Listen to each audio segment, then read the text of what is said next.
Frequency कितनी मैंने देनी है, 50 हर्ट्ज़ फ्रीक्वेंसी, ठीक है। और उसके बाद मैंने देना है यहाँ पे एम्पलीट्यूड जो है मेरे पास 220 वोल्टेज, ठीक है। सो उसके बाद मैं ओके कर दूँगा।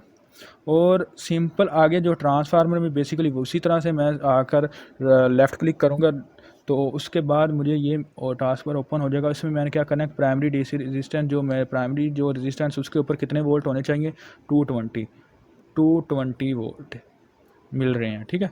और जो सेकेंडरी है वहाँ से मैंने कितने लेने हैं, वहाँ से मैंने लेने हैं जी 9 वोल्ट,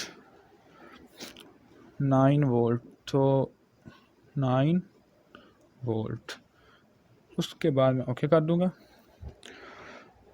अब ये 9 volt diode bridge diode rectifier को गए। उसके बाद यहाँ पे ये कैपेसिटर आ गया, कैपेसिटर की भी मैं वैल्यू चेंज करूँगा। सो कैपेसिटर में कौन सा जो पोलराइज कैपेसिटर है वो मैं 470 माइक्रोफैरड का यूज़ करूँगा, ठीक है। सो मैं यहाँ पे लिखूँगा 470 माइक्रोफैरड, ठीक है, और ओके कर दूँगा।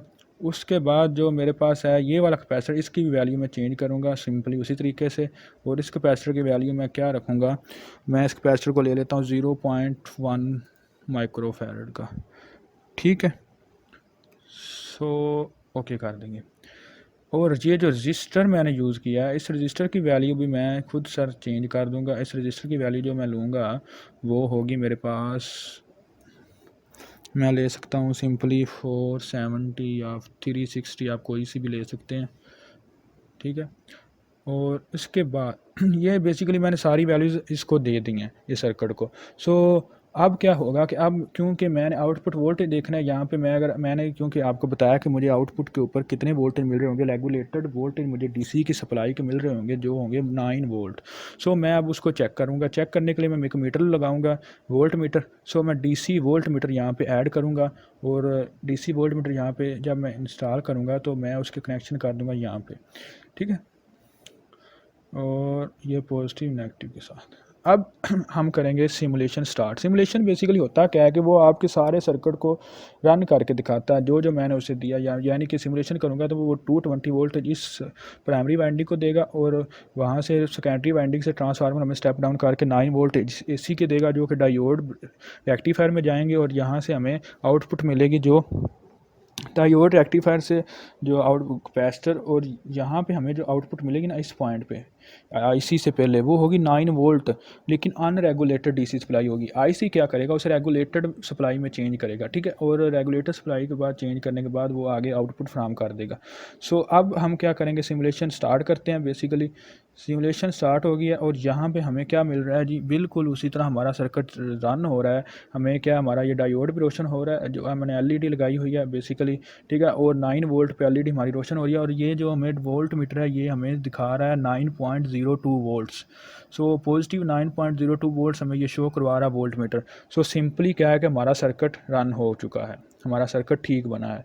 अब हमने ये सर्किट सिमुलेशन तो कर लिया है, अब हमने क्या करना है कि इस सर्किट को पीसीबी के ऊपर इंस्टॉल करना है, पीसीबी के ऊपर हमने सर्किट को डिज़ाइन करना है। उसके लिए हम बेसिकली काम क्या करते हैं, उसके लिए मैं सबसे पहले हमें सिमुलेशन ऑफ़ करनी पड़ेगी, ठीक है। अब सिमुलेशन मैंने कर दिया ऑफ़। सो उसके बाद अब हम देखेंगे डीसी सर्किट पीसीबी के ऊपर हमें किस चीज़ एलिमेंट का प्रीव्यू मिल रहा था। हमारे डायोड, ये आईसी, ये कैपेसिटर, ये वाला कैपेसिटर पोलराइज कैपेसिटर, और ये रजिस्टर, और ये एलईडी, क्या एलईडी का भी नहीं मिल रहा। बेसिकली वोल्ट मीटर तो हम यहाँ से डिलीट कर देंगे, ठीक है।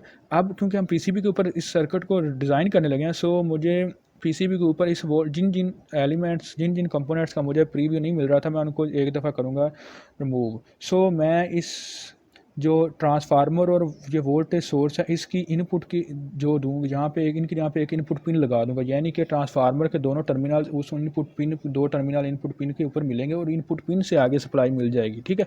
सो इसी तरह से एलईडी के लिए भी जो है मैं यहाँ पे एक आउटपुट पिन यूज़ करूँगा। वो पिन मैं यहाँ से ऐड करूँगा, कंपोनेंट्स में जाके मैं करूँगा ड्यूल पिन मैं एक ऐड करूँगा, तो वो मुझे मिल जाएगी ये जी गोल्ड फ्लैश 2 पिन यहाँ पे पड़ी हुई है, मैं उसको ऐड कर लूँगा। ऐड करने के बाद मैंने ये वाले सर्किट जब मैं रिमूव करूँगा, ये वाले ऑब्जेक्ट्स कंपोनेंट्स सॉरी, सो यहाँ पे मैं वो वाली 2 पिन ड्यूल पिन ऐड कर लूँगा। सो इस ड्यूल पिन को मैं करवाऊँगा सबसे पहले एंटी क्लॉकवाइज रोटेट। सो रोटेट करवाने के बाद मेरे पास क्या है कि ये जो वन टर्मिनल है मैं यहाँ पे ऐड कर दूँगा इसके इनपुट के साथ, ठीक है। सो ये टू टर्मिनल जो है ये मैं ऐड कर दूँगा यहाँ पे बेसिकली इसके साथ, ठीक है। सो सिंपली यहाँ पे जो मेरे ट्रांसफार्मर की इनपुट आएगी ट्रांसफार्मर से, वो एक टर्मिनल यहाँ पे, एक टर्मिनल यहाँ पे ऐड हो जाएगा और ये यहाँ से इन ब्रिज रेक्टिफायर को मिल जाएगी। और इसका मैं नाम भी चेंज कर सकता हूँ, ठीक है। सो उसके लिए मैं इसके ऊपर क्लिक करूँगा और J1 के जहाँ पे मैं लिख लूँगा इनपुट ट्रांसफार्मर इनपुट लिख लें, जो भी लिखना चाह रहे हैं, इनपुट टर्मिनल। सो इनपुट लिख लिया मैंने सिंपल। और यहाँ पे चूँकि मैंने आपको बताया एलईडी की भी हमें डिलीट जाए। अच्छा मैं आपको बताता हूँ, हम अभी देखते हैं अगर मैं पीसीबी लेआउट के लिए जाऊँगा ना यहाँ से, तो मैं आपको बताता हूँ मैं ये पिन्स क्यों ऐड कर रहा हूँ। सो मैं अगर पीसीबी लेआउट के लिए यहाँ पे मैं पीसीबी लेआउट पे जाना है तो मैं पीसीबी लेआउट पे ये जो आइकन है यहाँ पे क्लिक करूँगा, ऊपर मेरे ये आइकन शो हो रहा है, मैं यहाँ पे क्लिक करूँगा। सो मैं पीसीबी लेआउट के ऊपर चला गया। सो यहाँ पे जब मैं अपने कंपोनेंट मोड पे जाऊँगा तो मुझे ये देखें ये अनचेक्ड मिल रहा है, यानी कि ये पैकेज में मेरे में नहीं है, एलईडी येलो जो है ये नहीं है। सो इसलिए मैं यहाँ पे क्या करूँगा, मैं दोबारा, और अगर जो मैंने डिवाइस लगाई थी, सोर्स लगाया था वोल्टेज सोर्स, और जो ट्रांसफार्मर था वो भी नहीं आना था, उनके साथ भी क्रॉस आएगा, तो मैं इसको ड्रा नहीं कर सकता पीसीबी के ऊपर। सो सिंपली मैं दोबारा जाऊँगा स्कीमेटिक कैप्चर में और इसको भी मैं एक दफ़ा डिलीट कर दूँगा और यहाँ पे मैं दोबारा से एक पिन ऐड कर दूँगा, ठीक है। सो उस पिन के ऊपर भी बेसिकली मैं इस तरह से उसका कनेक्शन कर दूंगा, यानी कि एलईडी के जो दो टर्मिनल होंगे वो हम बेसिकली वहाँ पे ऐड कर लेंगे यहाँ पे। सो इसको मैं आउटपुट टर्मिनल, आउटपुट पिन का नाम दे दूंगा। यहाँ पे इस पिन के ऊपर, आउटपुट के ऊपर मैं कोई सा भी क्या कह सकते हैं, मैं वोल्ट मीटर भी लगा सकता हूँ। सो मैं इसको आउटपुट कह दूँगा, ओके। अब जो है मैं इसकी जब जाऊंगा पीसीबी लेआउट के लिए तो मैं यहाँ पे उसके साथ जो स्कीमेटिक कैप्चर के साथ मैं पीसीबी लेआउट के ऊपर क्लिक करूँगा तो मुझे ये मिल जाएगा। और यहाँ पे मैं कंपोनेंट मोड के ऊपर गया तो अब मेरे पास कोई भी अनचेक्ड नहीं है, यानी कि किसी भी कंपोनेंट के पास साथ क्रॉस नहीं है। सो सिंपली सबसे पहले हम यहाँ पे क्या करेंगे, हमने एक बाउंड्री ड्रा करनी है पीसीबी की। उसके लिए मैं यहाँ पे आऊँगा 2D ग्राफिक्स बॉक्स मोड के ऊपर, यहाँ पे क्लिक करूँगा। ये नीचे मेरे पास टॉप सिल्क लेयर आ रही है, लेयर जो आ रही है वहाँ पर मैं क्लिक करूँगा और मैं यहाँ पे मैं बोर्ड एज बताऊँगा। बोर्ड एज के ऊपर क्लिक करने के बाद मैं यहाँ पे इस जो पीसी लेआउट है यहाँ पे मैं एक अपना बोर्ड बनाऊँगा पीसीबी का। सो मैं सिंपल माउस के ज़रिए मैं इसको ड्रा कर लूँगा और यहाँ पे मेरे पास इतना मैंने पीसीबी का ड्रॉ बोर्ड बना लिया। अब मैं दोबारा से कंपोनेंट मोड के ऊपर जाऊंगा। अब मैंने क्या करना है कि मैंने सिंपल इसका जो ये कंपोनेंट है वो प्लेस करने हैं। सो वो मैं मैनुअली भी कर सकता हूँ और जो है मैं ऑटो भी कर सकता हूँ। मैं अब जल्दी क्यों कर रहूँगा तो क्योंकि मैं टाइम की बचत होगी तो मैं ऑटो प्लेसर के ऊपर जाऊँगा। ऑटो प्लेसर यहाँ पे खड़ा होगा, ये जो हमारा ऊपर कंपोनेंट शो हो रहे हैं, जो टास्क बार शो हो रहा है उसके ऊपर ये देखें जी, यहाँ पे ऑटो प्लेसर है। इसके ऊपर मैं क्लिक करूँगा तो वो ये यहाँ पे मुझे शो करवाएगा कि C1 C2 सारे डायोड, चारों इनपुट आउटपुट पिन और R1 और U1 जो है IC ये सारे चेकड हो रहे हैं। अगर यहाँ पे कोई भी कंपोनेंट अनचेकड होता तो यहाँ पे टिक ना लगती और ये प्लेस नहीं करता। सो ये चेकड है तो मैंने ओके किया और यहाँ पे ये उसने प्लेस कर दिए। सो अभी जो है हम इसको देखेंगे जूम करके, क्योंकि ये अनजूम होगा। सो इसको जूम करते हैं और यहाँ से आप इसको चेक करेंगे, ये मेरे पास आ गया जी, ऑटो प्लेसिंग कर दिया उसने। अब मैं क्या करूँगा, मैं इसको थोड़ा सा चेंज करूँगा। उसके लिए मैं क्या करूँगा कि मैं ड्रैग करूँगा ऑब्जेक्ट्स को। मैं सिंपली माउस के ज़रिए इसको ड्रैग ऑब्जेक्ट के ज़रिए ड्रैग करूँगा। ये मेरे पास आउटपुट है तो मैं इसको कहाँ पे ले जाऊँगा, बिल्कुल यहाँ पे ड्रैग करने के बाद मैं इसको,